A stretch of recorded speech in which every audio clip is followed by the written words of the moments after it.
அதாவது இங்க என்ன சொல்ல வராங்க அப்படின்னா, இந்த கொஸ்டின் நம்பர் 18 என்ன சொல்ல வராங்க அப்படின்னு சொன்னா, நம்ம ஜெராக்ஸ் எடுக்கிறதுக்கு 1ல இருந்து 10 காப்பீஸ் வர ₹1.50. அதுக்கடுத்து நீங்க போடக்கூடிய ஒவ்வொரு காப்பீஸுக்கும் ₹1 கணக்கு. சரிங்களா? இப்ப 11th காப்பி போடுறீங்க அப்படின்னு சொன்னா அந்த copy 11th copy ₹1, 12th copy ₹1, 13th copy ₹1 அப்படிதான் கணக்கு. ஆனா நீங்க ஃபர்ஸ்ட் ஒரு காப்பி போடுறீங்கன்னா உங்களுக்கு ₹1.50 ஆகும். 2 காப்பி போடுறீங்க அப்படின்னா ₹3 வாங்குவாங்க. சரியா? வந்து 2 காப்பி வாங்கினா ₹3 போடுவாங்க. இங்க எக்ஸ் என்ன சொல்றாங்க அப்படின்னு சொன்னா நம்பர் ஆஃப் காப்பீஸை குறிக்குது. ஒய்ன்றது என்னன்னா காஸ்ட், எவ்வளவு காஸ்ட் ஆகுது, நம்ம ஜெராக்ஸ் எடுக்கிறதுக்கு எவ்வளவு காஸ்ட் ஆகுது அப்படின்னு சொல்லி கேட்கிறாங்க. இப்போ கொஸ்டின் என்ன அப்படின்னு சொன்னா, draw graph of the cost x goes from 0 to 15. சரிங்களா? x வந்து 0ல இருந்து 50 காப்பீஸ் எடுக்கிற வர அதனுடைய காஸ்ட் எவ்வளவு போகுது, அதுக்கு தகுந்த கிராஃப் நம்மளுக்கு என்ன பண்ண சொல்லியிருக்காங்க, வரைய சொல்லியிருக்காங்க. Next, find the cost making 40 copies. 40 copy நம்ம ஜெராக்ஸ் பண்ணணும் அப்படின்னு சொன்னா எவ்வளவு காஸ்ட் ஆகும் அப்படின்றது நம்மளுக்கு வந்து கொஸ்டினா கேட்டிருக்காங்க. ஸோ இதுல 2 கொஸ்டின் நம்மளுக்கு வந்து கேட்டிருக்காங்க. இப்போ இதுக்கான சொல்யூஷனை பார்க்கலாம். Let's X be the number of copy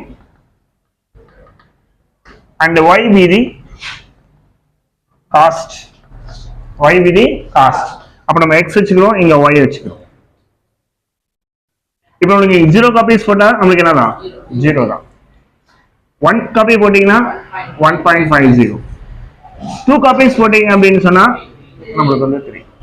அப்படியே போச்சு. 10 காப்பீஸ் போடுறீங்க, எனக்கு ₹15. நெக்ஸ்ட் என்னன்னு பாக்குறீங்க, 20 காப்பீஸ் போடுறீங்க. அப்ப 20 காப்பீஸ் அப்படின்னு சொன்னா எனக்கு இங்க 25 வரும்.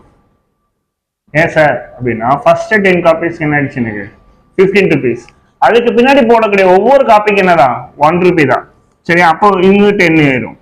இப்ப 30 காப்பீஸ் போடுறேன் அப்படின்னு சொன்னா எனக்கு இன்னும் இதோட 10 ஆட் பண்ணிக்கோங்க. அப்போ என்ன ஆயிடுச்சு, எனக்கு 35. நெக்ஸ்ட் 40 காப்பீஸ் போடுறேன், என்ன ஆயிடுச்சு, எனக்கு 45. இங்க 50 காப்பீஸ் போடுறேன், எனக்கு 55. அப்ப செகண்ட் காஸ்ட் எங்க வந்துச்சு, find the cost of 40 copies. 40 காப்பீஸ்க்கு உள்ள காஸ்ட் எவ்வளவு? 45. இப்போ இதுக்கு உண்டான கிராஃப் நம்ம என்ன பண்ணணும், கால்குலேட் பண்ணணும்.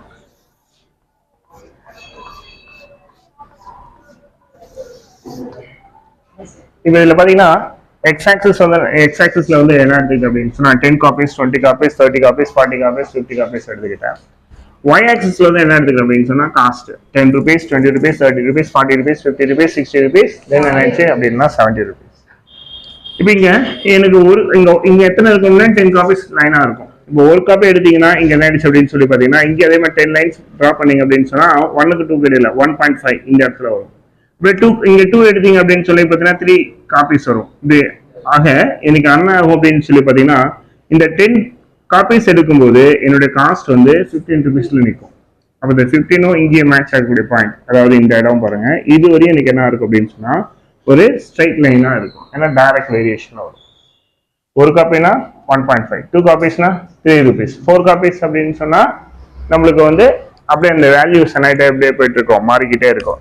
சரிங்களா? ₹6 அப்படின்னு சொல்லிட்டு ரைட். இப்போ இங்க நம்மளுக்கு என்ன ஆயிடுச்சு அப்படின்னு சொல்லி பார்த்தீங்கன்னா இப்போ 20 காப்பீஸ் எடுக்கும்போது என்ன ஆகும் அப்படின்ட்டு நம்ம இங்க வந்து பார்த்தோம். ஸோ 20 காப்பீஸ் எடுக்கும்போது அதாவது 10 காப்பீஸ்க்கு வந்து பாத்தீங்க அப்படின்னு சொன்னா 15. நெக்ஸ்ட் 11 to 20 அப்படின்னு வரும்போது 15 பிளஸ் என்ன ஆயிடும் 10. ஸோ டோட்டல் என்ன ஆயிடுச்சு அப்படின்னா 25. சரியா? அப்ப என்ன ஆயிடும் அப்படின்னு சொன்னா இந்த 20 இங்க வந்து 25. இப்ப இந்த ரேஞ்ச் இது நம்மளுக்கு வந்து 25. இந்த 25ல நம்மளுக்கு இருக்கும். எப்போ இந்த 20 காப்பீஸ்க்கு. இப்ப 30 எடுத்தீங்க அப்படின்னு சொல்லி பாத்தீங்கன்னா 35.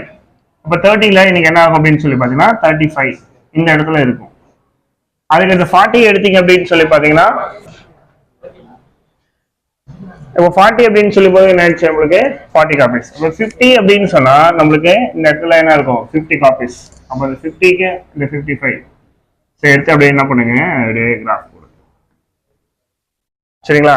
ஸோ இது வரையும் பார்த்தீங்கன்னா லைன் சின்ன ஸ்லாண்டிங் பொசிஷன்ல என்ன இருக்கும் போய்கிட்டே இருக்கும். இது நமக்கு தேவையான கிராஃப் அப்படின்னு சொல்லி கேட்டிருக்காங்க. ஓகே, இப்போ நெக்ஸ்ட் உங்களுக்கு வந்து என்ன கேட்டிருக்காங்க அப்படின்னு சொன்னா question number 2 cost of 40 copies.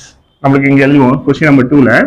அப்ப காஸ்ட் ஆஃப் 40 காப்பீஸ் அப்படின்னு வரும்போது நம்ம என்ன பண்ணிக்கணும்னா பிரிச்சுக்கிறோம். எப்படி பிரிச்சுக்கிறோம் அப்படின்னா cost of first 10 copies, cost of first 10 copies plus cost of next 30 copies. அப்போ காஸ்ட் ஆஃப் ஃபர்ஸ்ட் 10 காப்பீஸ்க்கு எவ்வளவு அப்படின்னு சொல்லி பார்த்தீங்கன்னா 15 rupees. ஏன்னா 1 காப்பிக்கு 1 rupee 50 paise அப்படின்னா 10 காப்பீஸ். அடுத்து போடக்கூடிய ஒவ்வொரு காப்பிக்கும் எனக்கு எவ்வளவுதான் 1 rupee தான். அப்ப எனக்கு 40னா 10 plus 30 நான் எடுத்துக்குவேன். அப்ப ஃபர்ஸ்ட் காப்பீஸ் வந்து 10 காப்பீஸ்க்கு 15 rupees ஆகுது. நெக்ஸ்ட் போடக்கூடிய 30 காப்பீஸ்க்கு ஒரு காப்பி 1 காப்பி 1 rupee இந்த ரேஞ்சில் எனக்கு என்ன ஆயிடும் 30. அப்ப 15 plus 30 அப்படின்னு சொன்னா 45. அப்ப எனக்கு rupees 45 இவ்வளவுதான் காஸ்ட். ஓகே, இப்போ பாத்தீங்கன்னா கொஸ்டின் நம்பர் 19.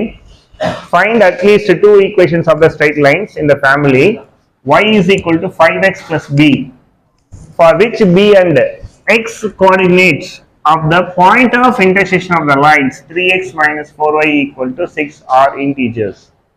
அதாவது இந்த b வேல்யூ நம்ம கண்டுபிடிக்கணும். இந்த b வேல்யூ கண்டுபிடிக்க என்ன பண்றாங்க அப்படின்னு சொன்னா என்ன க்ளூ கொடுத்திருக்காங்க அப்படின்னா இந்த ரெண்டு லைனும் என்ன பண்ணிக்குது இன்டர்செக்ட் பண்ணிக்குது.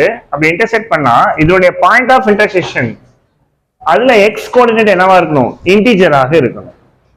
அப்படி எக்ஸ் கோஆர்டினேட் இன்டிஜரா இருக்கிற மாதிரி நம்ம பிக்கு கொடுக்கக்கூடிய வேல்யூஸ் என்ன பியும் இன்டிஜரா இருக்கும். சரிங்களா? அப்படி இருக்கும்போது அதனோட வேல்யூஸ் என்னன்றதை நம்ம வந்து பார்த்து நம்ம ஆன்சர் என்ன பண்ண போறோம் கண்டுபிடிக்க போறோம். அதோட ஈக்குவேஷன்ஸ் என்னன்னு கண்டுபிடிக்க போறோம். அதாவது இது என்ன கான்செப்ட் அப்படின்னு சொன்னா பியினுடைய வேல்யூவை எவாலுவேட் பண்ண போறோம். பியினுடைய வேல்யூ என்ன பண்ண போறோம் எவாலுவேட் பண்ண போறோம். அவ்வளவுதான். சோ கொடுத்திருக்கக்கூடிய கொஸ்டின் அப்படின்னு பாத்தீங்கன்னா given ஈக்குவேஷன்ஸ் அது கொஸ்டின்ல இருந்து நம்ம என்ன எடுக்கணும் கொடுத்திருக்கக்கூடிய கொஸ்டின்ல இருந்து given ஈக்குவேஷன்ஸ் என்னன்னு பார்க்கணும். y is equal to 5x plus b. இதுல நான் கொஞ்சம் என்ன பண்ணிக்கிறேன் மாடிஃபை பண்ணிக்கிறேன். எப்படி மாடிஃபை பண்ணிக்கிறேன் அப்படின்னு சொன்னா 5x minus y plus b is equal to 0. அதாவது இந்த y உள்ள கொண்டு போயிட்டேன். So equation number 1. Second equation பாருங்க 3x minus 4y அந்த 6 உள்ள கொண்டு வரேன் minus 6 is equal to 0. This is the equation number 2. So now I want to find out the point of intersection. என்ன கண்டுபிடிக்கணும் point of intersection கண்டுபிடிக்கணும் அப்படின்னு சொன்னா we want to solve these two equations. இந்த ரெண்டு ஈக்குவேஷன் என்ன பண்ணி ஆகணும் சால்வ் பண்ணணும்.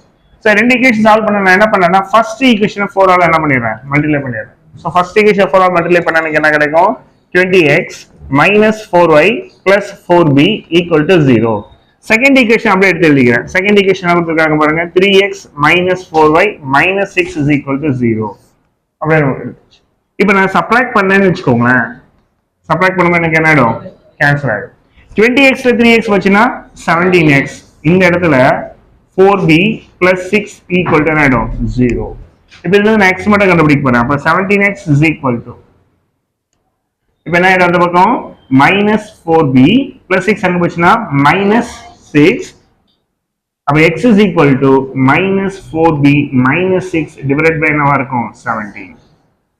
இப்பதான் இங்க ட்விஸ்ட் என்ன அப்படின்னு சொன்னா இங்க எனக்கு என்ன சொல்லிட்டாங்க x என்னவா இருக்கும்னு சொல்லிட்டாங்க இன்டிஜர்ஸ். x என்னவா இருக்கும் அப்படின்னு சொன்னா இன்டிஜர்ஸ். அப்ப x இன்டிஜர்ஸா இருக்கணும்னா minus 4b minus 6 வேல்யூ என்னவா இருக்கணும் மல்டிபிள்ஸ் ஆஃப் 17 ஆக இருக்கணும். ஓகேவா?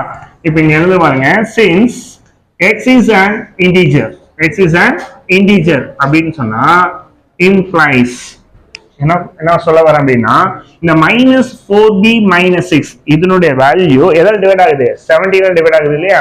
that's why is multiples of என்னதுலாம் 17. அப்ப multiples of 17 இருந்தா மட்டும் தான் அது எனக்கு என்ன தரும் இன்டிஜர்ஸா தரும். இப்போ multiples of 17 என்ன எடுத்துக்கலாம் 0 17 34 என்னனாலும் நம்ம எடுத்துக்கலாம். நமக்கு எனக்கு क्वेश्चन கேட்டிருக்காங்க அட்லீஸ்ட் 2 தான் கேட்டிருக்காங்க. என்ன கேட்டிருக்காங்க அட்லீஸ்ட் 2 ஈக்குவேஷன்ஸ் தான். அப்ப மல்டிபிள்ஸ் ஆஃப் 17 அப்படின்னு சொன்னா 0 17 34 அப்படியும் போட்டு போலாம். 0 -17 -34 அப்படியும் போட்டுட்டு போலாம். ஏன்னா இன்டிஜர்ஸ் சொல்லிட்டாங்க. இன்டிஜர்ஸ் போது நெகட்டிவ்ல வரலாம் பாசிட்டிவ்ல வரலாம். சோ அதனால என்ன பண்ண போறோம் அப்படின்னு சொன்னா இந்த -4b -6 equal to 17 multiples of 17 இல்லையா? அதனால ஒன்னு 17 எடுத்துக்கிறேன். இன்னொன்னு -4b -6 is equal to 34 அப்படின்னு எடுத்துக்கிறேன். சரிங்களா? இப்போ எடுத்துக்கிட்டா என்ன ஆகும்னு பார்க்கலாம். -4b is equal to 17 -6 அந்த சைடு போச்சுன்னா +6. அப்போ -4b is equal to 23. b is equal to என்னது அப்படின்னு சொல்லி பார்த்தீங்கன்னா 23 divided by இன்னைக்கு என்ன 4 என்ன 4 -4 இப்போ இந்த வேல்யூ கொண்டு போயிட்டு நான் என்ன செய்யலாம், கொண்டு போயிட்டு நெக்ஸ்ட் இங்க பாருங்க -4b is equal to இந்த +34 -6 அந்த சைடு போச்சுன்னா +6. அப்ப -4b is equal to 40. அப்ப b is equal to எனக்கு 40 divided by 4 கேன்சல் பண்ணா b is equal to -10. இப்போ இந்த -10 கொண்டு போயிட்டு given equation number 1ல சப்ஸ்டிட் பண்ணீங்கன்னா உங்களுக்கான வேல்யூ கிடைச்சிரும். சார் நான் இதெல்லாம் போடலாமா, 0 போடலாமே, தாராளமா போடலாம், 0வும் போடலாம், இல்ல நீங்க 51 வச்சு போடலாம். ஸோ எக்ஸுக்கு நீங்க இந்த மல்டிபிள்ஸ் ஆஃப் 70ன்றதால நீங்க எத்தனை வேல்யூனாலும் எடுக்கலாம். நம்ம கேட்டது அட்லீஸ்ட் அவ்வளவுதான். Therefore, the first equation becomes, what is the first equation? Y is equal to 5x plus என்னதுலாம் b. இந்த b க்கு இந்த வேல்யூ கொண்டு போய் சப்ஸ்டிட் பண்ணுங்க. Y is equal to 5x minus 23 divided by 4. எல்லாத்தையும் 4 ஆல மல்டிப்ளை பண்ணிடுங்க.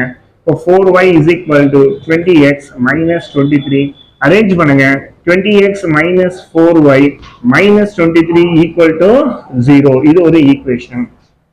நெக்ஸ்ட் இந்த ஃபர்ஸ்ட் ஈக்குவேஷன் இந்த b equal to -10 கொடுத்தீங்கன்னா y is equal to 5x minus 10. இந்த y உள்ள கொண்டு போயிடுங்க. இப்போ 5x minus y minus 10 equal to 0. இது மாதிரி நீங்க இந்த மல்டிபிள்ஸ் ஆஃப் 17ல 0 கொடுக்கலாம், +17 கொடுக்கலாம், -17 கொடுக்கலாம், 34 கொடுக்கலாம், -34 கொடுக்கலாம், இன்னும் 51 அந்த மாதிரி கொடுத்துட்டே போகலாம். ஸோ கொடுக்க உங்களுக்கு என்ன ஆகிட்டே இருக்கும், வேல்யூஸ் வந்துகிட்டே இருக்கும். நம்மளுக்கு கேட்கறது அட்லீஸ்ட் 2 ஈக்குவேஷன்ஸ் தான். ஸோ நம்ம ஒன்று +17 இன்னொன்று +34 எடுத்துக்கிட்டு நம்ம ரெண்டு ஈக்குவேஷன் கண்டுபிடிச்சிட்டோம். இதோட நிறுத்தினா போதுமானது. ஏன்னா கேட்டது அவங்க அட்லீஸ்ட் 2 ஈக்குவேஷன் மட்டும் தான் கேட்டிருக்காங்க. அதனால 2 ஈக்குவேஷன் கண்டுபிடிச்சா போதும்.